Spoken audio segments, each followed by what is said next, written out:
Through the years, there have been many types of sporting events.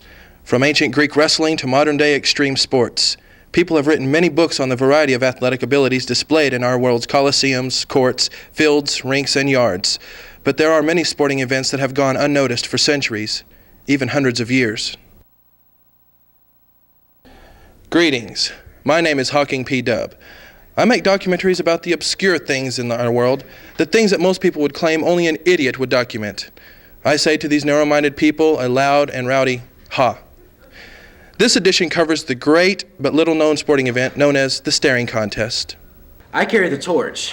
Well, figuratively, we don't have torches like the Olympics, but... Dispelled by experts as stupid, boring, lacking any requirement of athletic ability, these descriptions infuriate those who still dream and who still strive each day to keep that dream alive. Andrew Barreau is one of these mock dreamers.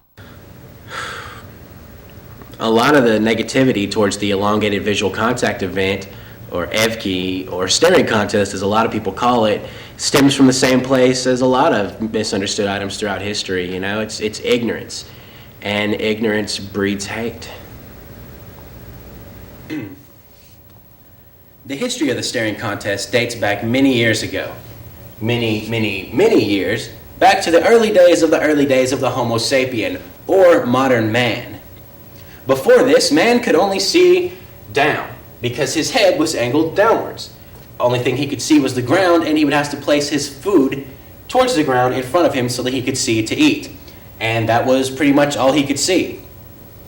Now, as man took his first steps as an upright being, his head angled up a little bit, allowing him to see straight ahead, which is where we get the term straight ahead. Straight from the straight back, and head from head. Now, this gave modern man the ability to see his surroundings and the things in front of him, which consequently began the male reflex of gawking at the female sex of the species. Also, staring became an accepted form of etiquette. Today is the annual elongated visual contact event, a big day for Andrew. He sees a lot of familiar faces in the sea of competitors. He keeps a rigid face to intimidate his opponents. Are you nervous? No, I'm not nervous. There's a lot of old faces and a lot of new faces, but it's good to see the sport growing in popularity. Well, okay, basically the gladiators sit at the table and they face each other, okay? Then they have 10 seconds of warm-up time, which to prepare themselves. Now, when I blow the whistle, that's when the combatants lock eyes and the contest begins. What are the rules? Well, basically they just stare at each other.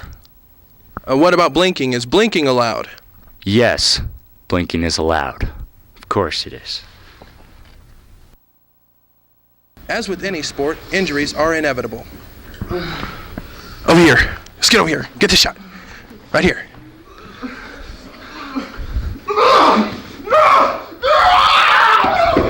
Oh my God!